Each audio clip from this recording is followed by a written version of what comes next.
but it does not block any other thread. Then we spawn an input process, input thread, and wait until enter is pushed by the oh-so-slow human.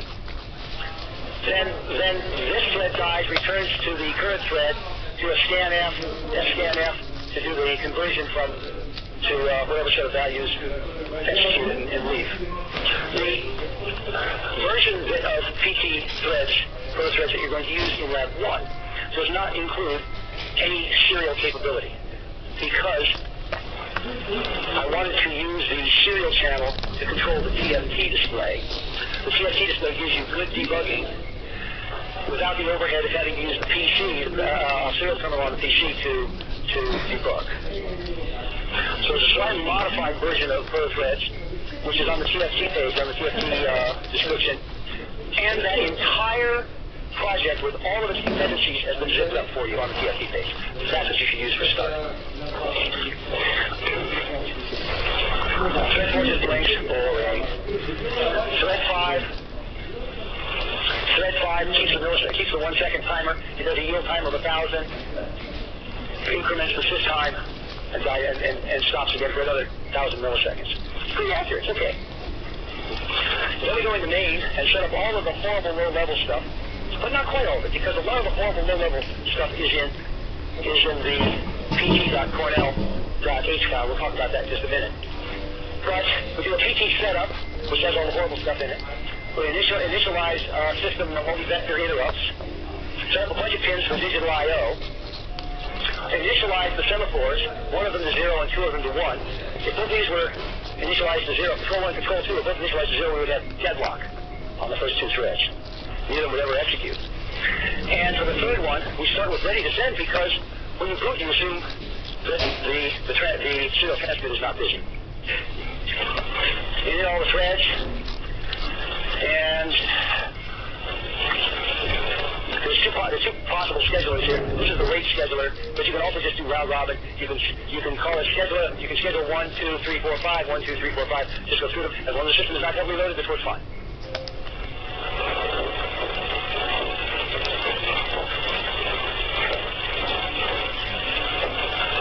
Let's just take a look at this. There's a bunch of macros in here, but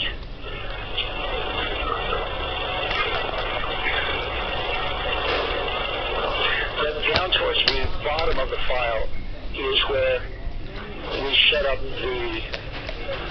a lot of the internal stuff.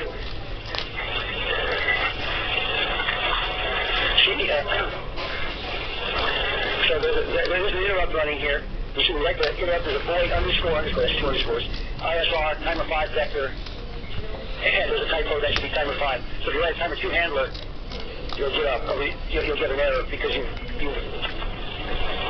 double-defined that symbol. I'll fix that next time around.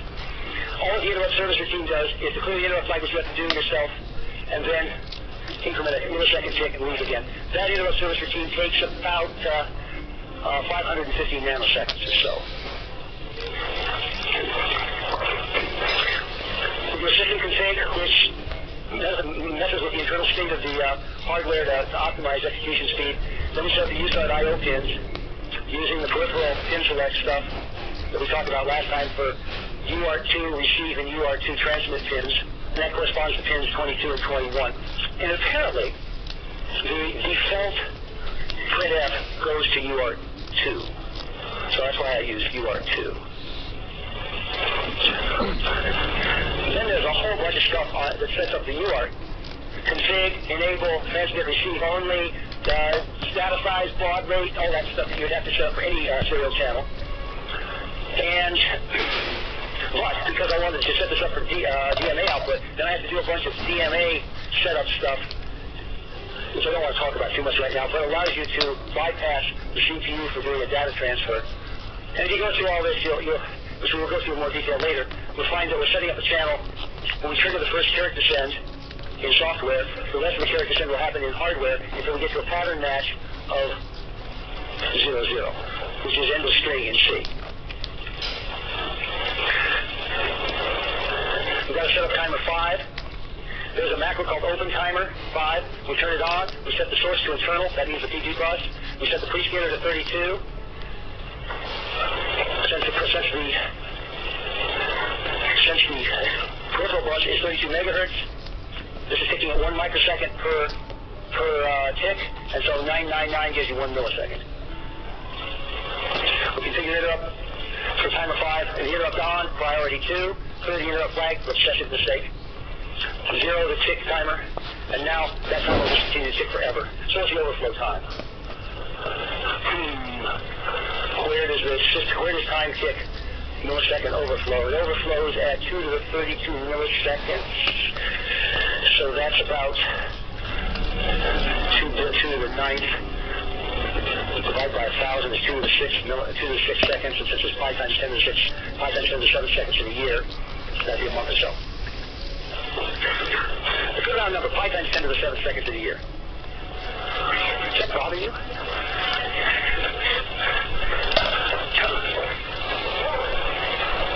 Then we open the VREF, enable the output, set the range to low, set the source to VDD, and the value to 0. And after that, you can output one of 16 values onto the rep pin at least 200 kilohertz, which means you have 16 values that can be updated at 200 kilohertz. You have a DAC. It's a cheesy DAC. It's only 4 bits, but it's really fast. It's really easy. So Lab 3 will have you use that as a sound output.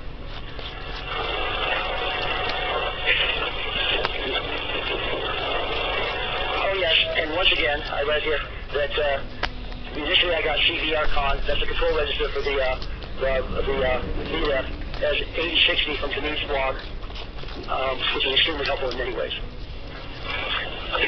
So, what other questions about homework are there?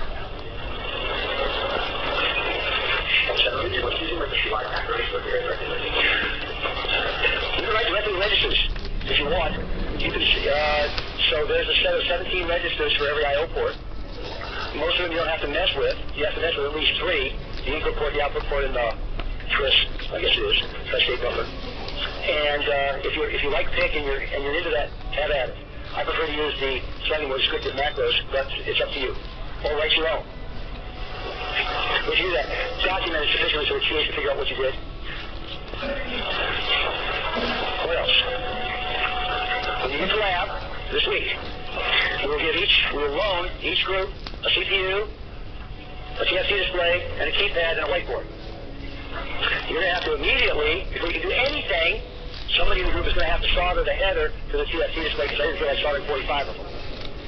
So you have to solder the header on there. Make sure you don't put it upside down, folks, because it's really hard to read the display from under the table. If you put it upside down, then you'll spend another hour taking it off, putting it on right side up. So think a little bit before you put that header on. Ask a TA. Ask me. What other questions about homework 1? Question? We're going to give you a box to put this stuff in, as long as you're carrying it in the ESD box. So as long as you put the whiteboard with all the components in the ESD box, you can strap it into your pack and carry it home. At the end of the semester, I expect to get back one of each from each group working. As long as that's the case, you can take it home with you. Yeah, you can work home. I'm not going to allow you to take an oscilloscope home. I'm not or a signal generator, or many of the other components in the lab, but you probably, well, for lab 1, all you need is a resistor and capacitor, right? That you can take home. So yeah, you can plow away on your laptop all you want. I will also have the lab open as much as physically possible. Not this week, not today, not tomorrow, but next Monday and Tuesday I'll have it open in the morning. For those of you who don't want to work, we cannot be in there Monday and Tuesday afternoon because 2300 is in there. And they rightfully get annoyed when we take over the class. So most of the rest of the week the lab will be open. You're welcome to come in any time. There's a scheduled lab. Clearly the people who are in the lab get first shot at the work area, but there's a limit on 28 people in the lab, and there are stations for 42 people. Now, if there's 42 people in the lab, it gets hard to breathe, but there's a place for everybody to sit. Any more questions about it? Yes? No,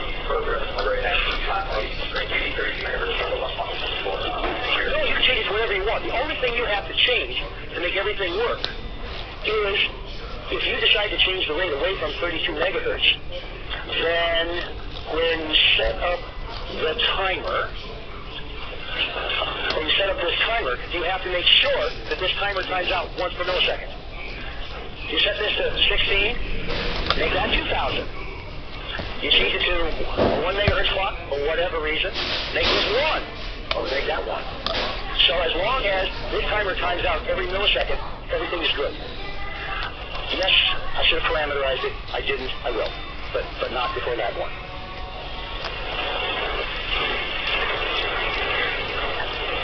What else? Okay, let's talk about final projects for 2 minutes. There's a recurring theme here. Final projects. Who's got an idea for final projects? Yes? Yeah? Yeah? Ooh, listen to music and write sheet music. That's hard and very interesting.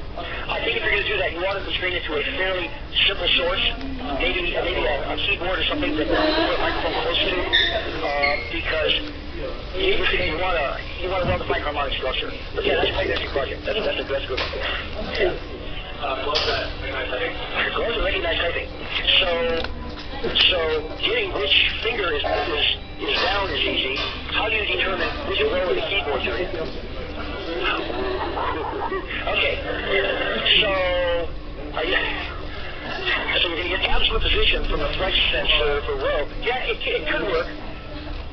I'm trying to think about, so you only need 3 rows total, right? You need full extension, moderate, and full flex.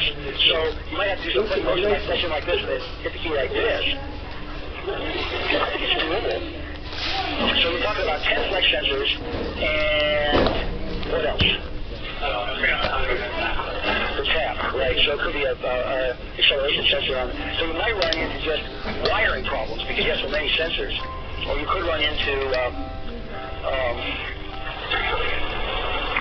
crosstalk. Hard to say on that one. That's tricky. I've seen various keyboards, including one that uses a sheet of infrared light that when you broke it with a finger, the camera told you which button you were hitting. That was kind of outrageous. It worked. What else?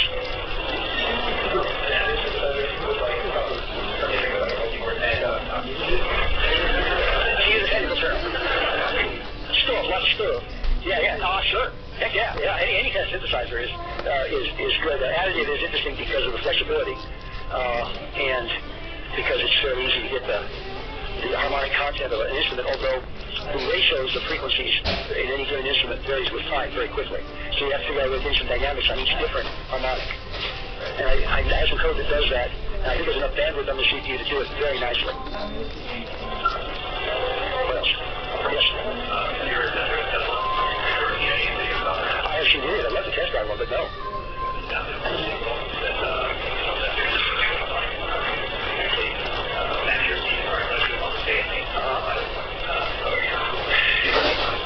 Okay. I was going to say, you're nuts if you put this in your car. Even if it's perfectly safe, your insurance man isn't going to like this at all. The insurance guy's not going to like it. So you need to think carefully about testing. And if you have RC cars, now you're talking 2 cars, right? Now you have a lead car and a follow car. Servoing on a car is interesting. I'll talk a little more about that one. Okay, let's just switching after. Let's go, but keep up the thinking. I like the ideas.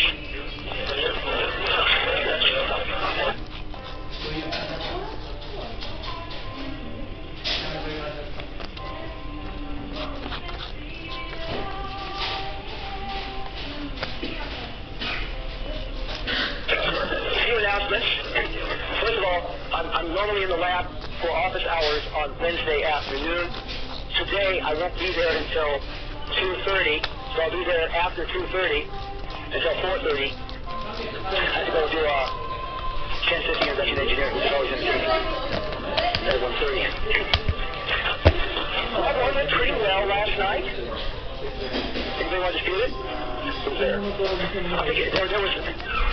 Yeah. Okay. We saw some strange stuff, which I'll go through a little bit today. I cleaned up a little bit of documentation in Lab 1 on the basis of feedback I got from students. In particular, there was a typo. I think maybe... do one other thing. One student said that it was really a pain and pretty annoying to put that to find that macro that suppressed warnings for P-Live, and she had a much better way to do it, and that was to go to the Run menu, just click on that, Project Configuration, tab, Customize, XC32 Compiler, and then click the box that says Use Legacy. Drive C. And that will turn off the warnings without having to put lots of macros everywhere.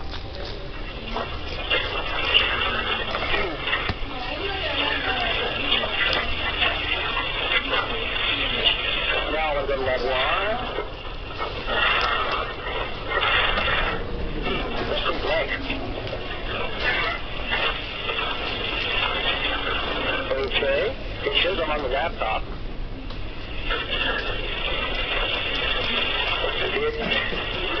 The green light is on up there. Why are we not seeing anything?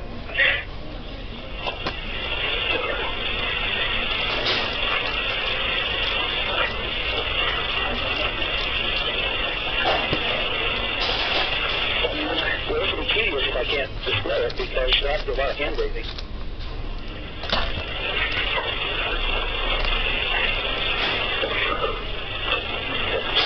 Just 2 minutes ago.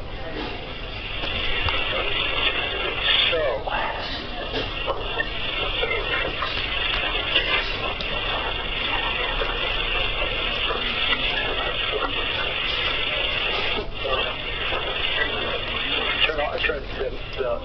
I suppose I could cycle the power on this thing if I could figure out how to do it. The system will shut down.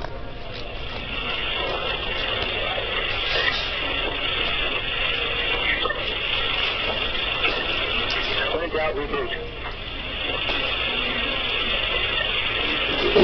Oh, now it's cooling. Okay, so we got to cool before we can restart. In any case, let me just talk for a minute then. There was a reference to timer 1, which should have been a reference to timer 2. That was corrected. And it turns out that the new distribution of the 0.4 distribution of XC32 compiler no longer has P-Live examples in it. The version 3.1 that was still on my desktop computer had P-Live examples, how to do all the peripherals. So I zipped them up and put them in Lab 1. So the zip files in Lab 1, there's probably 20 or 30 different peripheral examples. For instance, how to configure the comparator. It's so cool. Wow. It's got a large thermal mass. Oh, it just doesn't like me today.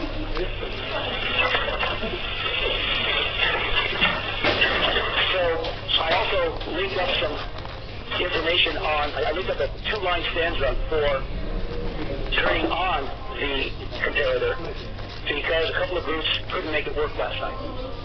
I still don't know what the problem was last night because it was obvious they worked for me. And if I could turn on the monitor, I would show you.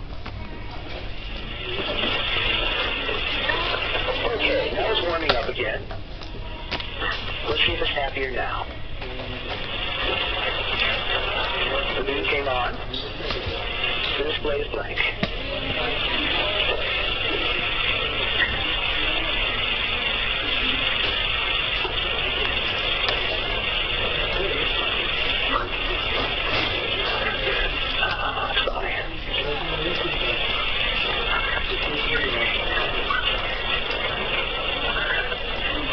So I can see light coming out of the aperture, but it's not that bright.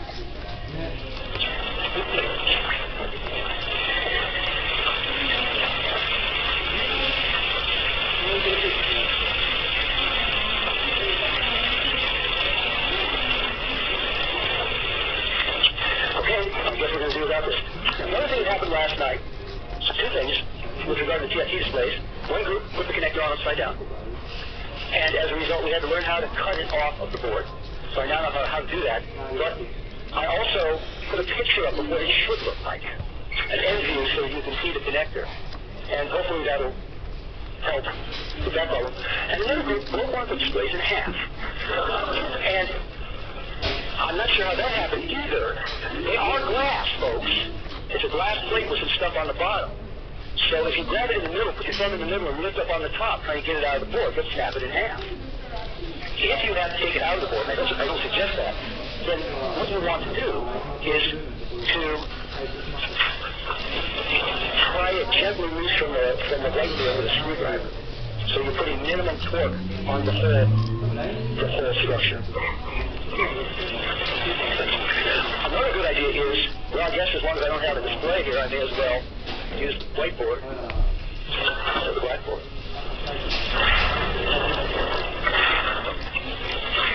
If this is your whiteboard, you could hook the liquid crystal display on like this and dangle it as far out as you possibly can, which by the way is what the PAs did. Or you could arrange it so that there's only one row of exposed pins to hook to and overlap it on the board so it is maximally supported. That cuts down the twisting torque when you jam it into your storage box and generally protects the display from being bent. You should probably do that.